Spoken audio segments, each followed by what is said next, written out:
ଅଣଷଠିତମ ବାର୍ଷିକୋତ୍ସବ ଅନୁଷ୍ଠିତ। କଟକ ସଦର ବ୍ଲକ ଅନ୍ତର୍ଗତ 42 ମୌଜା ସ୍ଥିତ କୁଳସରିଛୁଅ ଗ୍ରାମରେ ଶ୍ରୀ ଅରବିନ୍ଦ ଯୁବ ସମାଜର 69ତମ ବାର୍ଷିକୋତ୍ସବ ମହାସମାରୋହରେ ପାଳିତ ହୋଇଯାଇଛି। କାର୍ଯ୍ୟସୂଚୀ ମୁତାବକ ପୂର୍ବାହ୍ନ 10:30 ସମୟରେ ମାଙ୍କ ଅର୍ଗାନ ମ୍ୟୁଜିକ୍ ସହ ଧ୍ୟାନ, 10:35 ଦୁର୍ଗା ସ୍ତୋତ୍ରମ ଅଧ୍ୟୟନ ଓ 10:40 ସମୟରେ ମା ପୁସ୍ତକ ପଞ୍ଚମ ଅଧ୍ୟାୟ ଅଧ୍ୟୟନ କରାଯାଇଥିଲା। ଶ୍ରୀମତୀ ଜ୍ୟୋତ୍ସ୍ନାରାଣୀ ଦାସଙ୍କ ପରିଚାଳନାରେ ଆୟୋଜିତ ସଭାରେ ଅମୃତର ଅଭିଯାତ୍ରା ନାମକ ବିଷୟ ଉପରେ ଆଲୋଚନା କରିଥିଲେ। ଶ୍ରୀଯୁକ୍ତ ସଞ୍ଜୟ କୁମାର ମହାପାତ୍ର, ଶ୍ରୀଯୁକ୍ତ ସୁକାନ୍ତ ଚନ୍ଦ୍ର ମହାପାତ୍ର ସମସ୍ତଙ୍କୁ ଧନ୍ୟବାଦ ଅର୍ପଣ କରିଥିଲେ। ଅନ୍ୟମାନଙ୍କ ମଧ୍ୟରେ ହୃଦାନନ୍ଦ ପଟ୍ଟନାୟକ, ରେକି ମିଶନର ପ୍ରତିଷ୍ଠାତା ଶ୍ରୀସନ୍ଥ ଚିନ୍ମୟ କୁମାର ଭୋଳ, ବିଜୟ କୁମାର ରାଉତରାୟ, ଉମାକାନ୍ତ ମହାପାତ୍ର, ବିଜୟ ଭୂଷଣ ପତି, ନାରାୟଣ ଚନ୍ଦ୍ର ମହାନ୍ତି, ବିଶ୍ୱଜିତ ମହାପାତ୍ର ଓ ଶ୍ରୀ ଅରବିନ୍ଦ ଯୁବ ସମାଜର ସମସ୍ତ କର୍ମକର୍ତ୍ତାମାନେ ଉପସ୍ଥିତ ଥିଲେ। କଟକ ସଦରରୁ ଅଫସର ଅଲିଙ୍କ ରିପୋର୍ଟ, ଆୱାଜ ଓଡ଼ିଶା।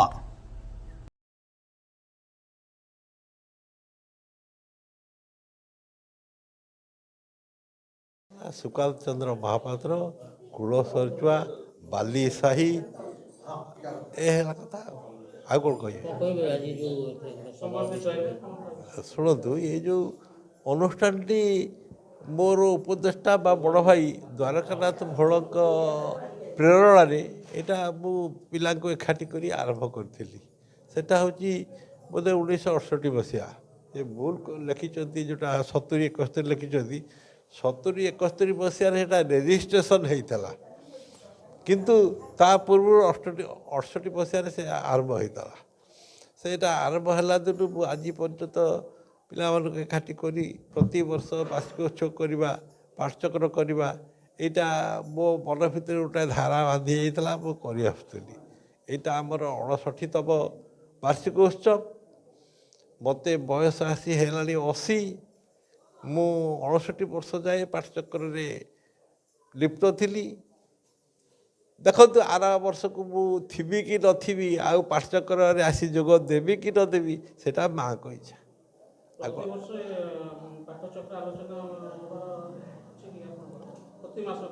ନାଇଁ, ପ୍ରତି ମାସର ସାପ୍ତାହିକ ପାଠଚକ୍ର ହୁଏ ରବିବାରକୁ ରବିବାର। ପିଲାମାନେ କରନ୍ତି, ମୁଁ ତ ଆଉ ଆସିପାରୁନାହିଁ। ତେଣୁ ପିଲାମାନେ କରନ୍ତି, ବୈଠକ କରି ଆଲୋଚନା କରନ୍ତି। ପାଠଚକ୍ର ଭିତରେ ମାଆଙ୍କ ଭଜନ ଟିକେ ବୋଲନ୍ତି, ବହି ପଢ଼ନ୍ତି ମାଆଙ୍କ ବିଷୟରେ।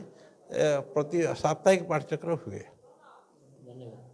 ହେଉଛି ନାରାୟଣ ଚନ୍ଦ୍ର ମହାନ୍ତି, କଟକ ସଦର 42 ମୌଜା ପଟଣା ଗ୍ରାମରେ ଆମ ଘର। ମାଆଙ୍କର ଏ ମାଆଙ୍କ ବିଷୟରେ ମୁଁ ଗୋଟିଏ ମୋ ଜୀବନର ଗୋଟେ ଅନୁଭୂତି କହୁଛି। ମାଟ୍ରିକୁଲେସନ୍ ଇଣ୍ଟରମିଡ଼ିଏଟ୍ ପରେ ମୁଁ ତାଳଚେର ପଢ଼େଇଲି, ଘରକୁ ରାଗିକିରି ପଢ଼େଇଲି। ସେଠି ମୋ ଭିଣେଇ ଥାନ୍ତି ହେଡ଼୍ କ୍ଲର୍କ। ମୋର ଆଶା ହେଲା ଏନାମାରେ ରହିଲି। ମୋର ଆଶା ହେଲା ଇଏ ନିଶ୍ଚିତ ମୋତେ ଚାକିରି ଖଣ୍ଡେ ଦେବେ। କିନ୍ତୁ ବର୍ଷେ 2 ବର୍ଷ ଚାଲିଗଲା। ଦିନେ ମୁଁ ଡିସାଇଡ଼୍ କଲି, ମୁଁ କହିଲି ନା, ମୁଁ ଯିବି ସୁଇସାଇଡ଼୍ କରିଦେବି। ଏବଂ ବିଶ୍ୱାସ କରିବେନି, ମୁଁ ଖରାବେଳେ ଖଟିଆ ଉପରେ ଶୋଇଛି, ସୁଇସାଇଡ଼୍ କରିବି ଡିସାଇଡ଼୍ କରିଛି। ଆଜି ଯାଇ ସୁଇସାଇଡ଼୍ କରିବି। ଯେଉଁ ହୁକ ଅଛି, ଝରକା ଦେହରେ ଯେଉଁ ହୁକ ଅଛି, ତା ଦେହରେ ମାଆଙ୍କ ଫଟୋଟା ଦେଖାଗଲା। ମାଆଙ୍କ ଫଟୋ ନେଇ ମୁଁ କହିଲି, ପ୍ରଭୁ ମାଆ, କ'ଣ କରିବି? ମୁଁ ଆଉ ତ କୌଣସି ଉପାୟ ମୋର ଆଉ ନାହିଁ। ମୁଁ ନିଶ୍ଚିନ୍ତ ସୁଇସାଇଡ଼୍ କରିଦେବି। ତାପରେ ତା ପରଦିନ ଆପଣ ବିଶ୍ୱାସ କରିପାରିବେନି, ଆମ ଆକାଉଣ୍ଟାଣ୍ଟ କହିଲେ କି କ'ଣ ମନ ଦୁଃଖ କରିବ? କହିଲେ, ଆଉ ଆପଣଙ୍କୁ ତ କହୁଛି, ଭିଣେଇକି ତ କହିପାରିବିନି, ମୁଁ ଇଏ କରିଦେବି, ସୁଇସାଇଡ଼୍ କରିଦେବି। ସେଠୁ ଏଇ ଦିନକୁ କହିକି ଡକେଇଲେ, ଗୋଟେ କାମ ଦେଇଥିଲେ, ଡକେଇଲେ। କହିଲେ, ଇଏ କିଏ? ନାଇଁ, ବଡ଼ବାବୁଙ୍କ ଭିଣେଇ। ଏଠି କ'ଣ କହୁଛୁ? ବଡ଼ବାବୁ କହିନି, ଇଏ କ'ଣ କହୁଛୁ? ମୋତେ ତ ଏପର୍ଯ୍ୟନ୍ତ ବଡ଼ବାବୁ ଦିନେ କିଛି କହିନାହାନ୍ତି। ତାପରେ ଆପଣ ବିଶ୍ୱାସ କରିବେନି, ତା ପରଦିନ ମୋତେ ସାଙ୍ଗେ ସାଙ୍ଗେ ଆପଏଣ୍ଟମେଣ୍ଟ ମିଳିଗଲା। ଏଇଟା ମୋ ଜୀବନର ମାନେ ପ୍ରକୃତ ମାଆଙ୍କ ଆଶୀର୍ବାଦ। ସେଇ ଦିନଠୁ ଆମ ଫ୍ୟାମିଲି ହେଉଛି ମାଆଙ୍କ ଡିଭୋଟି। ଆଜ୍ଞା, ବିଶେଷ ସେଇ ମୂଷା ଭାଇଙ୍କୁ ମୁଁ ଧନ୍ୟବାଦ ଦେବି। ଯାହା ହଉ, ପ୍ରଥମେ ଯେଉଁ ଆରମ୍ଭ କରିଥିଲେ, ଇଟା ପତ୍ର ଗୋଟେ ଇଏ କରି ସେ କରି ପିଲାଙ୍କୁ ସବୁ ଏକତ୍ରିତ କରିକିରି ଏ ଅନୁଷ୍ଠାନଟି ଆରମ୍ଭ କରିଥିଲେ। ଆଜି ସେ ସକ୍ସେସଫୁଲ୍ ହେଇଛି। ସମସ୍ତେ ସହଯୋଗ, ବାର୍ଷିକ ଉତ୍ସବ ପାଳନ କରାଯାଉଛି। ଆଉ ଆମେମାନେ ବହୁତ ଦୂରରୁ ଆସିଛୁ। ହଁ ଆସି ଏଠି ମାନେ ସହଯୋଗ କରୁଛୁ।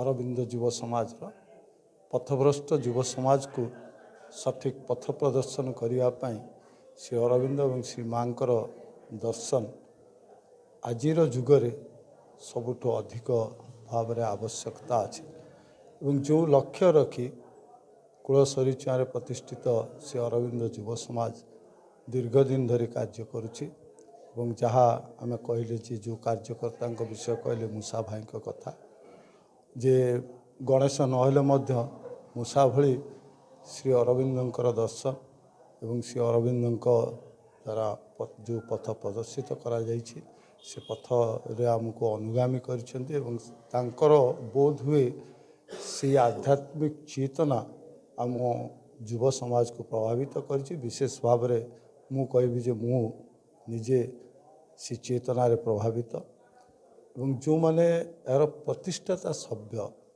ଯେଉଁମାନଙ୍କର ଉଦ୍ୟମରେ ଆଜି ପର୍ଯ୍ୟନ୍ତ ଏ ଅନୁଷ୍ଠାନ ତା'ର କାର୍ଯ୍ୟ କରି ଆସୁଛି ତ ସେଇମାନଙ୍କର ଶୁଭାଶିଷ ରହିବ ସମସ୍ତଙ୍କ ଉପରେ ଏବଂ ଆମ ଭଳି ଯୁବ ସମାଜ ନିଶ୍ଚିନ୍ତ ଭାବରେ ଶ୍ରୀ ଅରବିନ୍ଦ ଏବଂ ଶ୍ରୀ ମାଙ୍କର ଯେଉଁ ପଥ ପ୍ରଦର୍ଶନ ଅଛି ଯେଉଁ ଦର୍ଶନ ଅଛି ସେ ଦର୍ଶନକୁ ପୁଞ୍ଜି କରି ଜୀବନରେ ନିଜକୁ ଅଗ୍ରଗତି କରିବା ସହିତ ସମାଜର ମଙ୍ଗଳ କାମନା କରିବ।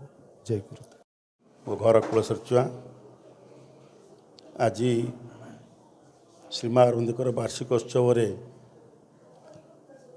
ସମସ୍ତେ ସାହିର ଏବଂ ମାନେ ବୟସ ମଜାର ସମସ୍ତ ମାଙ୍କର ଶ୍ରୀମା ଅରବିନ୍ଦଙ୍କର ଯିଏ ଡିଭୋଟି ସମସ୍ତେ ଆସିଥିଲେ। ମୁଖ୍ୟ ହେଉଛି ଯିଏ କର୍ଣ୍ଣଧାର ଏ ସାହିର ମୁରବୀ ସୁକାନ୍ତ ଚନ୍ଦ୍ର ମହାପାତ୍ର, ତାଙ୍କ ନେତୃତ୍ୱ ହିଁ ଆଜି ସଫଳ ହୋଇଛି ବୋଲି ତାଙ୍କୁ କହିଛି। କାରଣ ମୁଁ ଯେତେବେଳେ ଚତୁର୍ଥ ଶ୍ରେଣୀରେ ପାଠ ପଢ଼ୁଥିଲି ସେ ସମୟରେ ମୀନାମଣ୍ଡଳୀ ତିଆରି ହେଲା। ମୁସାଦା ସୁକାନ୍ତ ମହାପାତ୍ରଙ୍କୁ ମୁସାଦା ବୋଲି ଡାକୁ। ସେ ଆମ ବାପ ସମାନ ଲୋକ। ସେ ଆମକୁ କହିଥିଲେ ଇଟା ଆଣିକି ଆମେ ସେ ମୀନାମଣ୍ଡଳୀ ସେଇ ସୁକାନ୍ତ ମହାପାତ୍ର ତିଆରି କରିଥିଲେ। ତାପରେ ଶ୍ରୀମା ଅରବିନ୍ଦଙ୍କୁ ସେଠି ପୂଜା ହେଲା। ସେଇ ଦିନଠୁ 69 ବର୍ଷର ଆଜି ମୁଁ ତାଙ୍କୁ କହୁଥିଲି ଆପଣଙ୍କର ଆଜି ସଫଳ ହେଲା।